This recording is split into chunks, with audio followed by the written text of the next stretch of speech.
We're waiting for the boat ride.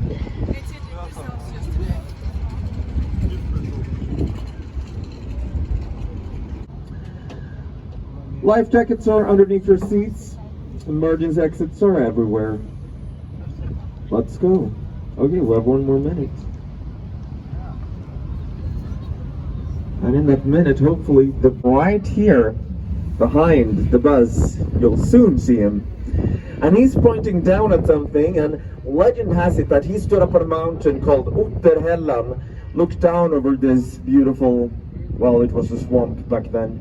And he looked down and said, "This is where the city shall be." And boom, 400 years later, we're here. We're also approaching the German bridge and the German church. So we have a German church because we had no clue how to build cities on swamp or on mud. So Gothenburg was designed by Dutch architects and engineers. It's the same original city plan as both Amsterdam and Jakarta. Of course, in the late 1800s, we got rid of most of our canals, so it's not as similar anymore. But to build the city up, we needed help by our German friends, and they needed a church. The Oceania church still has services in German to this day. Here is the Museum of Gothenburg. They have some lovely exhibitions celebrating our 400 years anniversary, so I recommend you visit it. The building itself used to belong to the East Indian Company, and the East Indian Company is one of the most profitable Swedish companies of all time. They sold luxury goods from Asia during the 17 and 1800s, so yes, way before IKEA. But back in its heydays, the East Indian Company actually surpassed companies such as IKEA, which is pretty impressive considering this was about 200 years before IKEA. They had their base and fleet right here in Gothenburg. On your left-hand side after the bridge, you can see another statue of another king. This, ladies and gentlemen, is Jonas Alströmer, the Potato King. Was a very important man for the Industrial Revolution happening here in Sweden. He also claimed to be the one who brought the potato to Sweden. That was not true. But he wouldn't budge, hence the mocking name, the Potato King. And speaking of kings, the yellow building at the corner with the flag is called the Residency. It's the oldest inhabited building in Gothenburg from the 1650s. This is also where the Swedish royal family usually stays when they are visiting us. You know they're here because when they're here, they switch out the Gothenburgish flag to the Swedish flag. And now we're gonna go out on the river. And to do that, we need to pass under 2 bridges. And the second bridge is the lowest of the tour. We call it the cheese slicer, because if you don't touch, you'll get sliced like a Swiss cheese. Ew. Not this bridge, but the second one. So please mind your heads and don't touch the bridge. And yes, underneath the cheese slicer, you will see a giant cheese slicer hanging down from the ceiling. Okay, how low can you go? How low can you go? Very low, hon, watch it.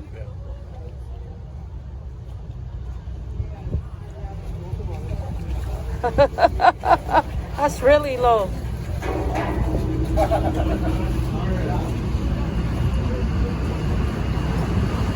Now we're out on the Riviera River and the harbor of Gothenburg, the biggest port of Scandinavia. Direct routes to the Middle East, Asia, United States. If we were to go in that direction, we would after a few hours reach our neighbors in Denmark and drink cheap beer. If we were to go in the other direction, we would after a few days reach our capital, Stockholm. The tower is a green cross, and underneath the green cross is a green ball. That's a time ball. They would drop the ball every day at 1 p.m. Would create a sound, and that way all the sailors coming in from different time zones would know that it was 1 o'clock and they could rearrange their watches. This big battleship was made here in Gothenburg in the 1950s. called Småland, the Destroyer. Bombs and missiles, they're not real anymore. They're plastic, so you can feel completely safe. Red and white building. We call it the lipstick because of its form. It's here because it was the 80s and we wanted a new landmark. Because the people of Paris have the Eiffel Tower and the New Yorkers have the Empire State Building. Yep. And in 1989, we got the lipstick. 34 years old. I am proud to inform you that this building has won the prestigious award, the ugliest building in Sweden, not once, not twice, but 7 times now. The tower open to the public, and that view has been voted the prettiest view of Gothenburg, with a short and simple motivation that you cannot see the lipstick from it. We're also passing by the Gothenburg Opera House, our main stage since 1995. And this fall, we will get to enjoy the Swedish premiere of the musical Wicked, with Paddan Andersson in the main part of Elphaba. We're really excited. In front of us is called the Hissing Bridge. It replaced an old bridge from 1939. It was so unstable that when buses and trams went over it, they had to slow down a lot. So, in 2021, we got the Hissing Bridge, inspired by the Star Wars movies. White thing, it's not a ship, it's a floating parking house. Has sailed the world, she's been to Australia twice, but also to South Africa. She's been a school ship in Sweden, Denmark, and Finland. We found her in the 1950s. She was a wreck lying in Rotterdam. But we brought her here. We restored her. And now she's a beautiful hotel and restaurant. A hotel too. And we're at Lilla Bommen, which is our next stop. So, next stop, Lilla Bommen. This is the best. Now everything behind us is the mainland, and everything in front of us is the island of Hisingen. It's the 5th biggest island in Sweden. And this island has been both Swedish, Norwegian, and Danish throughout the years. And we got our first Swedish territories here 1252. Not because of a war, but because of a game of dice between Birger Jarl of Sweden and King Håkon of Norway. That's how we solve our issues with the Norwegians. The Danes, completely different story. Not many people know this, but there are a very few countries in the world who has fought each other as much as Sweden and Denmark has fought each other over the years.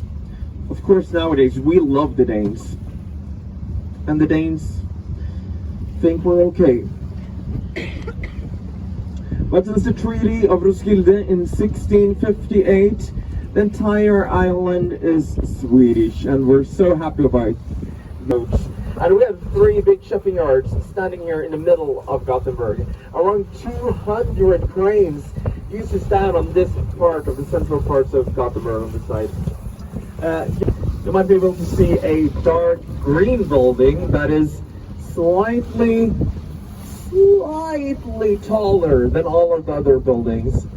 This, ladies and gentlemen, is Operahallen. What is Operahallen? Operahallen is the first skyscraper of Gothenburg. Built in 1929, it has 17 floors. And it's located on what used to be a mountain called Operahallen, where our founding fathers stood and said, "This is where the city shall be." And from our oldest skyscraper, our newest skyscraper, it's supposed to become the tallest building in Northern Europe. 73 floors, with room for both apartments, hotels, and a shopping mall. Will be done soon. And in Gothenburg, we have a proud tradition of renaming our buildings For example, if I were to walk around in Gothenburg and ask people about where can I find Skanska Skrafan, nobody would know what I was talking about. But if I was walking around saying I need the directions for the lipstick, everybody knows I'm talking about the big red and white building. But the official name is not the lipstick, it's Skanska Skrafan. So we have a few suggestions for new names for the Karla Tower. Just look at it. The Zipper. Ah, the zipper. Or the Tower of Sauron. I'm not completely done with this. Looks like a zipper. Remember where you heard it first. We also have this artist, his name was John Stigland. He donated his sculptures. It's pretty much only us here in Paddan who get the joy of seeing them. I'm not sure what they're of. I believe it's baby Jesus, Mary and Joseph, and named Kungsportsplatsen. On your left hand side you can see a blue and white ferry. Well, you can actually see two of them. And these are our floating trams. That's just how you have to solve things when you have a city divided onto different islands. The ones marked with an orange flag, you can go with those with your regular bus or tram ticket. The ones marked with a green flag, they are completely free. Very easy and convenient way to get around in the city. All the way to our southern archipelago.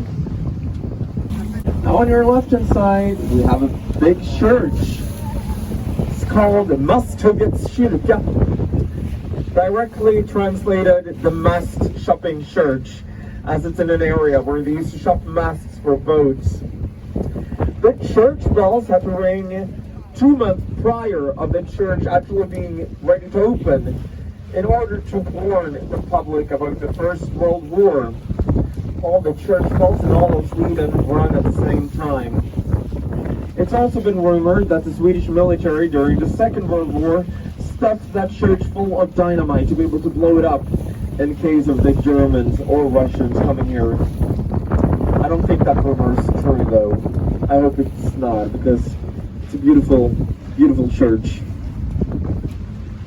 Kungsportsplatsen Island was opened in 1966.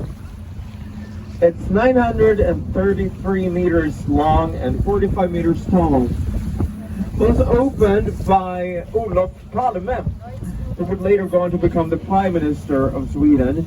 It was a huge celebration. And Palme sat in his Volvo. Yeah, of course it was a Volvo. Then he would get the great honor of being the first person to drive over the bridge. Only there was this small red motorcycle that managed to breach the security, also managed to drive past him, and ended up becoming the first vehicle on the bridge over to his again. For a long time it was unknown who this man was until my colleague told the same story for a full boat, and a Swedish older gentleman just stood up and started yelling, "It was me!" We briefly used this crane as a bungee jumping station.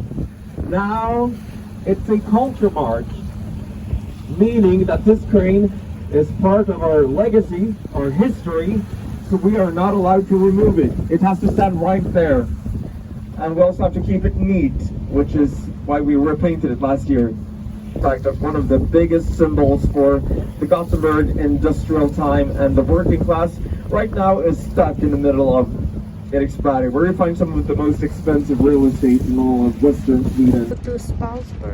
Now, looking at this beauty, it's hard to comprehend that the boat that we're sitting on right now is a lot older than Gothenburg, which you see here. She's an exact replica of a ship called Gothenburg, who sank outside of Gothenburg in the 1700s. She was part of the East Indian Company fleet. And in the 1990s, we decided to make an exact replica out of her. She was ready in 2003 and 2005.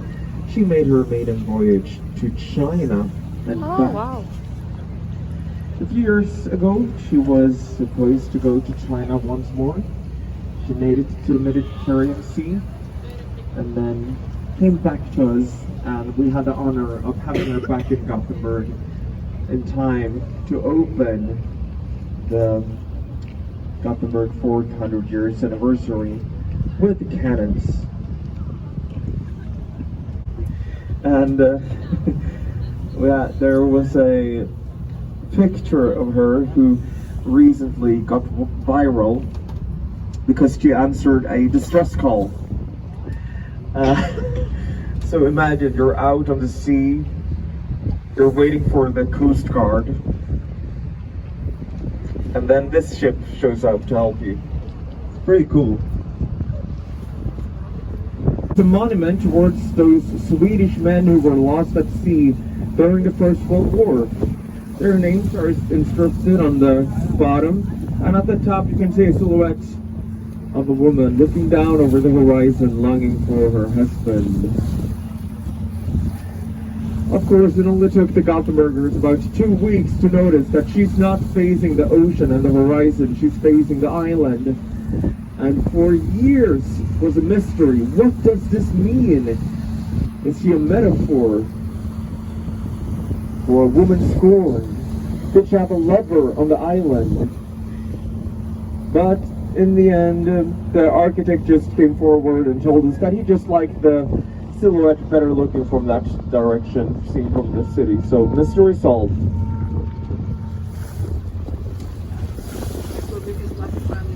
Wavy. Maybe. Really important, but also quite forgotten part of the Swedish history. Back in the mid-1800s, up until the 1920s, over 1.4 million Swedes emigrated to America. And they did that by boat from here, this building. The first years, the boats went to France or Ireland or the United Kingdoms, and then further to America. In the early 1900s, we started with our direct routes from Gothenburg to New York or Miami.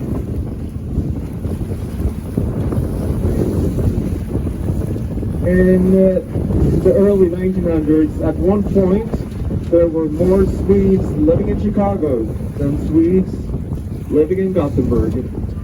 And most of us Swedes, we still have family or distant relatives still living in America to this day. I have to tell you about the ferry line here. Stena Charisma was supposed to make the impossible possible by taking passengers in between Gothenburg and Fredrikshavn, Denmark, on the record time of 120 minutes. Did she do that? Yes. Did they build her on time? Yes. Held the budget? Yes. Did she end up becoming one of the most popular boats on the Stena ferry line? Yes. Was she too expensive to have used? Yes. Has she been lying here really still now? It was 2013. Yes. They stopped So using we it. now use her as a garage. Yes. That's for the ferries. Actually, 120 minutes to Denmark. Is also what made her too expensive to have in use. She's a catamaran, meaning that she's No, it's completely not in narrow use on the anymore. inside. And so like an obviously it airport. was hard to load her with trucks, which made her too expensive in the end. See, like this one. She is for sale if anyone's looking for a boat. She really is incredible and fast. See, this is the. This orange and blue thing in front of us is what's going to become an artificial island where they will build some new skyscrapers and a park. In Gothenburg, we're no strangers to artificial islands. Paddan, where you can see the blue and 120 white minutes ferry, to Denmark. is also completely safe.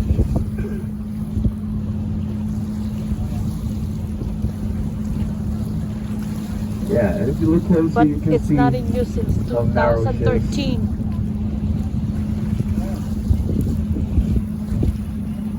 It's an express. Why they stop it? So, I Too showed expensive you to run it. Draken, but next to that building is a... Yeah.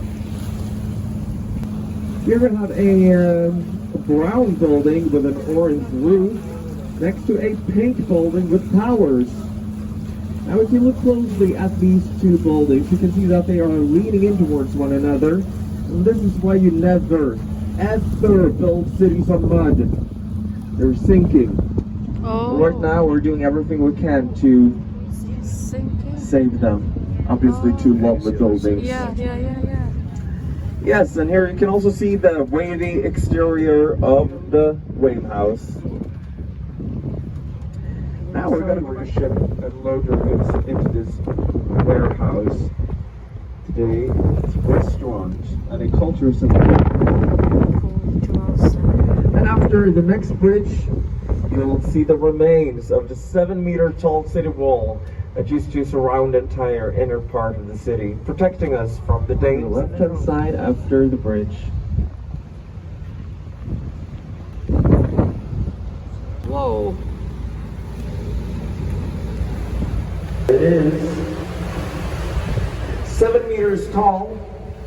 So as our greatest enemies at the time were the Danes, and the tallest mountain in Denmark is 6 meters tall, so they can't climb any higher. Swedish military secret. There. Now we're on the Rose Canal.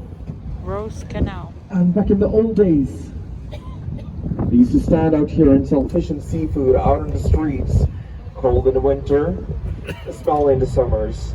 To solve this, they built the fish church. And it's not a real church, it's just a beautiful building where they sell fish. They have the slogan, "In Cod we trust." It's under renovation right now, so you can't visit it. It's still a lovely building. There, looks like a church. Because they... Yeah, where they get the cods and all this. Fish church. Let's see. There. There they are. That's Riviera and Harald. Paddan sightseeing. Hi. There you go. They're ahead of us now.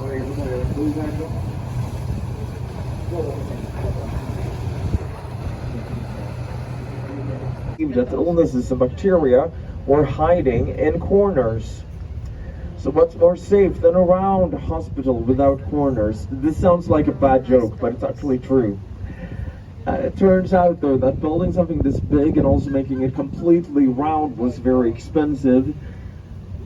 And after the next bridge, you'll see exactly where they ran out of money.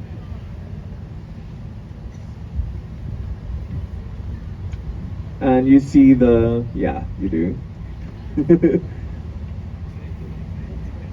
Mano, they moved. How did that help? Yes, that was the mighty horn. Yeah. Money makes the world go round. Nowadays it's part of the University of Gothenburg. It's called Paddan. And this is the Chinatown of Gothenburg. Where? Starts by the Chinese consulate, over by the Chinese flag. Ends over right at there. Hang right there. Food. Yeah, this is... And here on the left side is also Kungsportsplatsen, the King's Square, with our beautiful food market, Saluhallen. I strongly recommend you visit if you haven't already. There's some lovely small shops and restaurants. They're celebrating 400 years.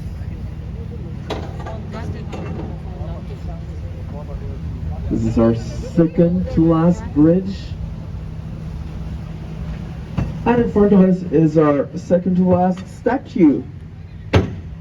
This little guy is Prometheus, the Titan from the Greek mythology who stole the fire from the Greek gods was punished by the gods, they removed his head and replaced it with a pyramid, and that's never nice.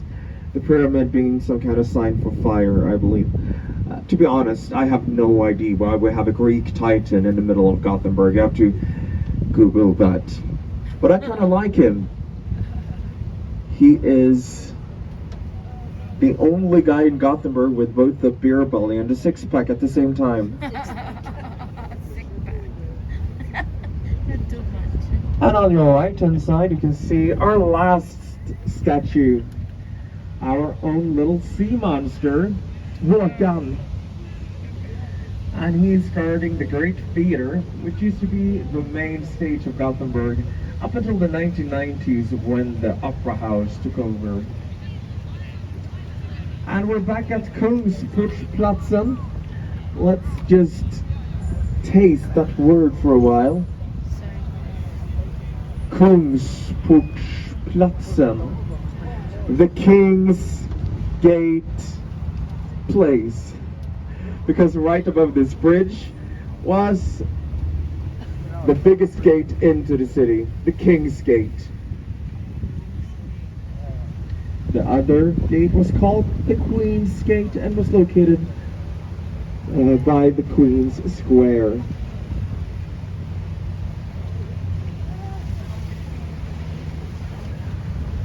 Now,